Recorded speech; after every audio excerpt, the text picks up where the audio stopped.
I'm Nicole Knight. I'm a former corporate executive turned freedom chaser, and I want to take you on this journey with me.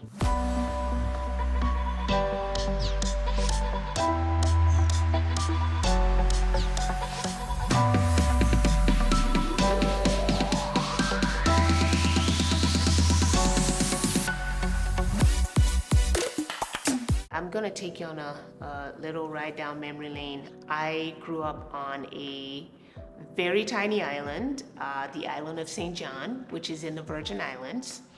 And it was I would say, a very sheltered upbringing. I grew up in a home with my mom.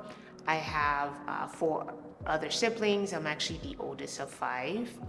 And so I grew up on St. John, and it's such a tiny place. There's not even a stoplight. At least there wasn't a stoplight when I was growing up. I think there's a stoplight there now. I would say that my childhood was quiet, and it really started me on my journey of dreaming about what else was out there.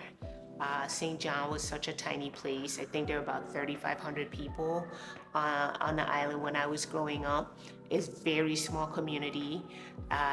But most people may not know is that the 75% of the island is national park. So we were in very small communities in different areas of the island.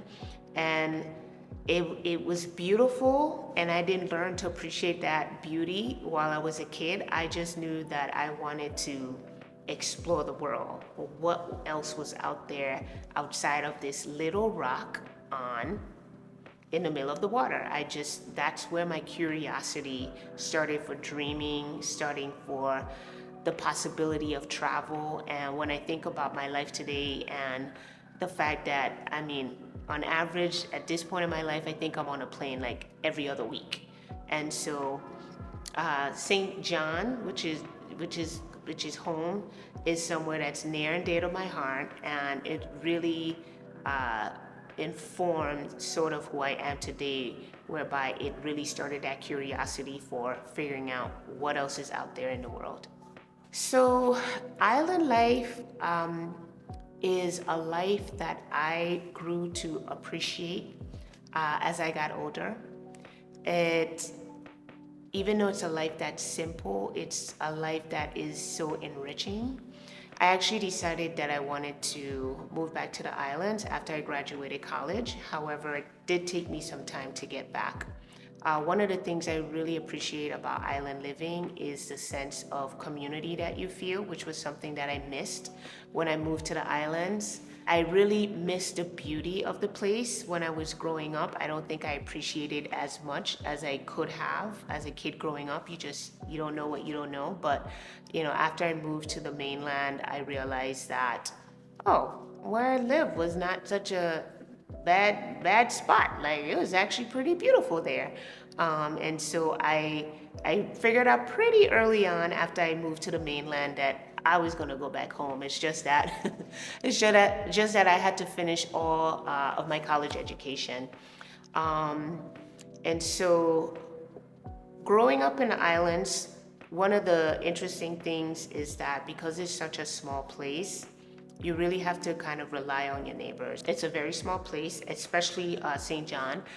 When I grew up, we actually did not have a high school on island, and once you got past 8th grade, we actually had to take a school boat to go to St. Thomas to go to school every day, which is interesting. Most people take the school bus, but we actually took the school boat. And so every morning, all the kids that were in high school would get on the dock. We had a boat that was special for us, and we would take the 20-minute ferry ride over to St. Thomas to attend high school. If I had to think back to one of my biggest dreams as a kid growing up, the first one would probably have been to leave island. And again, it's funny how that happens because I ended up right back where I started by moving back home. But the other one was really to see the world. The curiosity for seeing and understanding what else the world had to offer was very apparent in me. And it's really what started my love of travel. And I had the ability to travel in my early 20s. My first trip out of the country was, gosh, I think I was probably about 24, 25. And it really just opened up, it started the floodgates for all the traveling that I've done since. To this point, I think I've been to over 30 countries and counting. And it's really just become one of my greatest passions.